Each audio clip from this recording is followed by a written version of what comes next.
Okay, तो earning से हमें ज्यादा उम्मीदें रखनी भी नहीं चाहिए, और मुझे नहीं लगता कि एक ही अर्निंग इम्पैक्टेड होगी। जैसे कि आपने कहा कि उसका असर हमें अगले 6 महीने में देखे, तो may be the first and second quarter of FY 27 में also be not that good.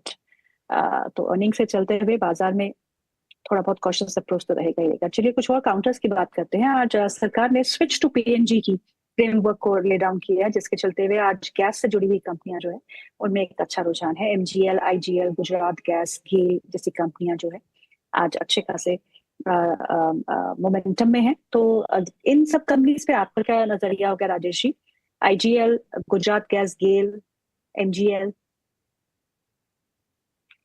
जी, आज एक पॉजिटिव मोमेंटम दिखाई दे रहा है, बट हायर लेवल्स पे भी सस्टेन नहीं कर रहा है। एंड रिसेंट जो फॉल था वो काफी वर्टिकल था, तो ये बाउंस बैक कितना सस्टेन होगा ये कहना डिफिकल्ट है। तो सलाह यही दूंगा कि ज्यादा एग्रेसिव मत रहिए।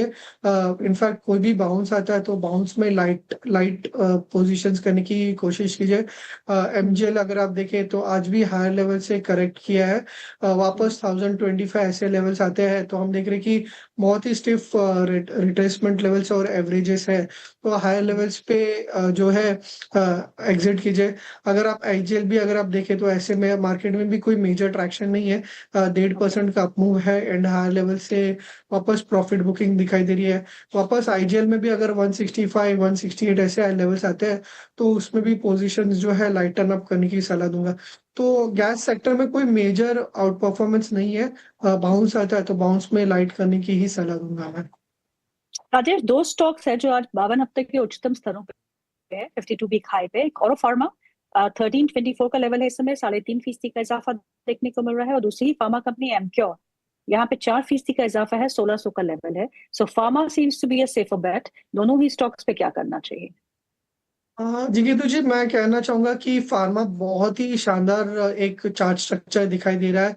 अगर हम्म, आप रिसेंट मार्केट करेक्शन देखें तो निफ्टी फार्मा ने जो है अपना 2026 का जो लोस था उसको ब्रेक नहीं किया। इनफैक्ट हाँ, निफ्टी का फार्मा का जो जैन का लो था वो अराउंड 21,000 के आसपास का है। बट जबकि रिसेंट अगर आप लास्ट दो तीन सेशन का लो देखें तो हम्म, 22,000 के आसपास है। तो निफ्टी फार्मा डेफिनेटली काफी अच्छा लग रहा है। एंड अगर आप काउंटर्स के बारे में बात करें जैसे कि आपने औरो फार्मा कहा है तो एक शानदार अप ट्रेंड में है। High top higher bottom structure में है, जहाँ पे हर डिप में 20 EMA के आसपास बाइंग दिखाई दे रही है। तो इसमें मैं यहाँ पे भी बाई लेने की सलाह दे सकता हूँ। पॉजिटिव काफी लग रहा है। 1450 के लेवल्स जो है औरो फार्मा में देखने को मिल सकते हैं। सिमिलरली अगर आप एमक्योर फार्मा देखिए तो कई समय से अराउंड 1580 के आसपास स्टॉक जो है हर्डल ले रहा था, रेजिस्टेंस ले रहा था। बट आज फाइनली काफी एक शानदार ब्रेकआउट देखने को मिल रहा है। तो इसमें भी एक पोजिशनल बेट ले सकते हैं। अगर एक 6 महीने का अगर एक व्यू रखते हैं तो पॉसिबली स्टॉक जो है 1800 लेवल्स तक जा सकता है। ग्रैन्यूल्स और सन फार्मा भी दो काउंटर्स है जो फार्मा स्पेस से काफी अच्छा लग रहा है। तो overall pharma as a pack हमें काफी अच्छा लग रहा है। एंड नेक्स्ट 1 से 2 महीने के हिसाब से काफी एक शानदार आउट परफॉर्मेंस एक्सपेक्ट कर रहा है। अरुण सर, दो स्टॉक्स के बारे में आपसे जानना चाहूंगी। एक लार्सन एंड टुब्रो जो 25% करेक्ट हुआ, रिलायंस इंडस्ट्रीज जिसको कुछ फायदा भी हुआ because of higher crude prices. लेकिन आज जो खबर रिलायंस इंडस्ट्रीज पे वो ये है कि रिलायंस जियो प्लेटफॉर्म बातचीत कर रहा है कुछ फॉरेन इन्वेस्टर से, और IPO की तैयारी कर रहा है। तो ऐसे में रिलायंस एंड LNT दोनों ही स्टॉक्स लेने बनते हैं इन लेवल्स पे? देखिए, L&T एक मल्टी फैसेटेड कंपनी है। कई सारे इसके डिविजन्स हैं। ये कोई भी केपेक्स दुनिया में अगर होता है तो L&T उसमें शामिल होता है, बड़े कॉन्ट्रैक्ट्स एग्जीक्यूट करता है। ऐसे में आप ये कह सकते हो कि ईरान में जब रिकंस्ट्रक्शन होगा तो भारत के तरफ से अगर कोई एक कंपनी का नाम लिया जाए तो वो L&T होगी, जो वहां पर आगे जाकर काम करेगी, उसे इंटरनेशनल अवार्ड्स मिलेंगे काम करने के लिए। दूसरा अगर देखें रिलायंस, उसकी जो रिफाइनरी है वो भी जो कॉम्प्लेक्सिटी की बात होती है तो वो बहुत ही ऊंचे दर्जे की कॉम्प्लेक्सिटी का काम कर सकती है। कहने का तात्पर्य ये कि जो डिफिकल्ट ग्रेड क्रूड ऑयल होते हैं और इसलिए उनकी कीमत कम होती है, उसको भी ये प्रॉफिटेबली प्रोसेस कर सकता है। तो इसे एक बड़ा एडवांटेज मिलता है। तो रिलायंस का स्टैंड अलोन बिजनेस जो है उसमें उसको फायदा है। और अब ये जो आप जियो प्लेटफॉर्म की बात कर रहे हो, उसका आईपीओ आने की भी बात चल रही है।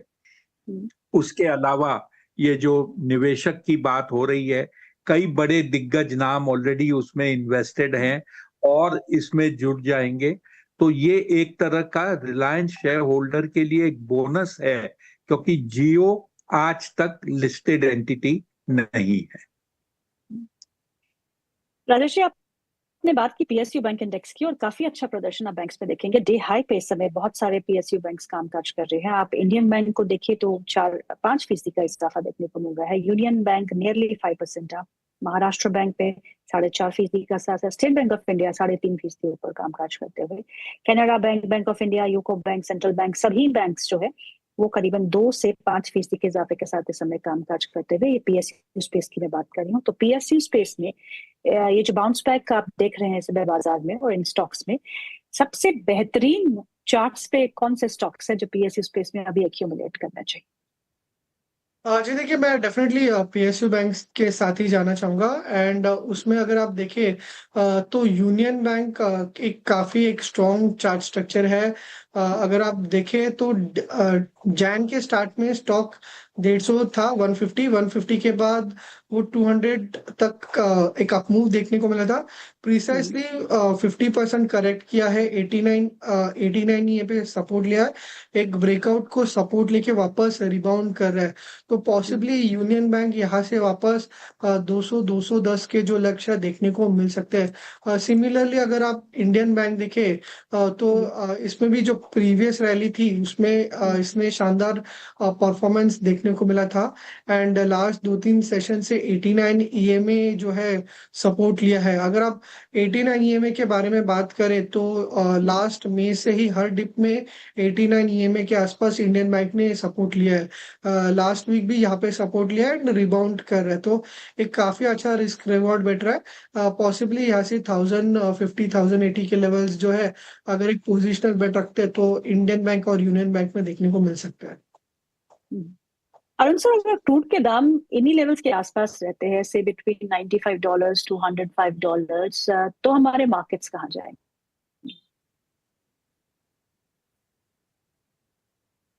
बड़ा अच्छा सवाल पूछा है गीतू जी।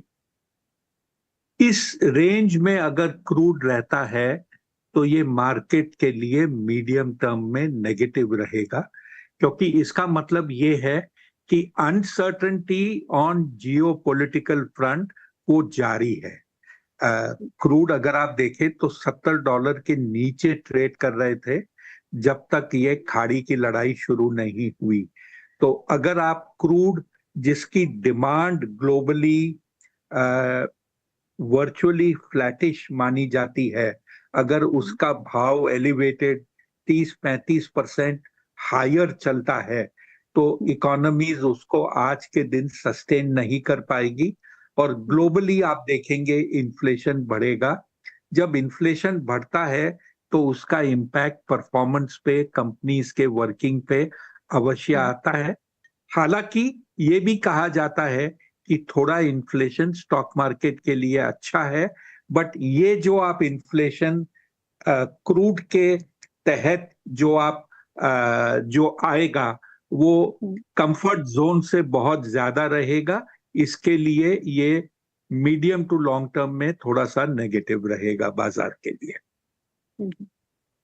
एंड एडिंग टू इट, रुपी भी हमारा 94 के आसपास है, हालांकि थोड़ा बहुत इंटरवेंशन की वजह से संभाल रहे हैं उसको उस लेवल्स के। So where do you see rupee sir, Arun sir? देखिए, रुपया गैस करना बड़ा कठिन है। इसमें आजकल कई सारे फैक्टर्स हो गए हैं। रुपी की जो लेवल है वो गोल्ड के प्राइसेस भी डिटरमिन करते हैं और भारतवर्ष ने काफी कुछ खरीदा है।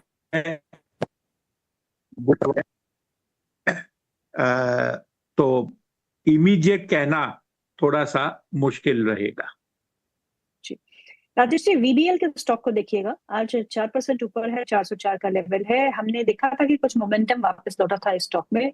हालांकि अगर पूरे साल में देखें तो प्रदर्शन बिल्कुल खराब ही रहा था वरुण बेवरेजेस का, लेकिन अब थोड़ा बहुत मोमेंटम गेन तो हुआ था, लेकिन क्योंकि मार्केट पूरा गिरा तो ये भी साथ में गिरा। एक अच्छी रिकवरी है आज, इस रिकवरी में क्या करना चाहिए?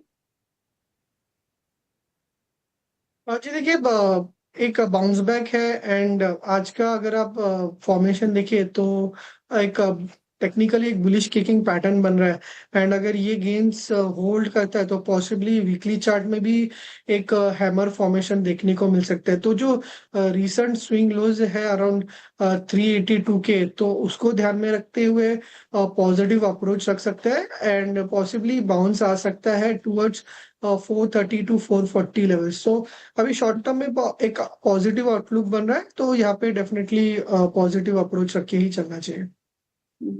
राजेश, ये भी बताइए कि हमने मेटल्स में काफी अच्छा एक मोमेंटम देखा था और अब थोड़ा लग रहा है कि कंसोलिडेट कर रहे हैं सारे ही मेटल काउंटर्स, चाहे वो टाटा स्टील हो, नाल्को, सेल।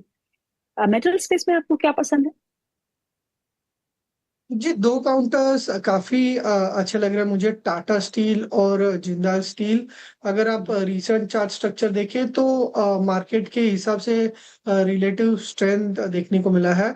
अपने ऑल टाइम हाई से भी अगर आप देखें तो टाटा स्टील, जिंदाल स्टील ज्यादा दूर नहीं है as compare to the other counters and expect करो कि ये आउट परफॉर्मेंस एक्सटेंड हो सकता है। अगर आप चार्ट में भी देखिए तो टाटा स्टील में एक हायर बॉटम फॉर्मेशन देखने को मिल रहा है, तो एक्सपेक्ट करो वापस यहाँ से जो है 200 के लेवल जो है छू सकता है टाटा स्टील एंड उसे क्रॉस करने के बाद वापस 220 225 लेवल्स देखने को मिल सकता है। सिमिलरली अगर आप जिंदाल स्टील देखें तो रिसेंट फॉल में कहीं ना कहीं एक रिलेटिव स्ट्रेंथ देखने को मिल रहा है एंड एक हायर बॉटम यहाँ पे भी देखने को मिल रहा है। इनफैक्ट एक ब्रेकआउट लेवल देखने को मिला था हायर टाइम फ्रेम में, उसको अभी भी होल्ड कर रहा है। तो पॉजिटिव अप्रोच रखिए। 1200 का इमीडिएट हर्डल है, उसे क्रॉस करने के बाद वापस से एक स्ट्रॉन्ग मोमेंटम आ सकता है टुवर्ड्स 1300। अरुण सर, अब ऐसे बाजार में आपके वॉच लिस्ट में क्या क्या है?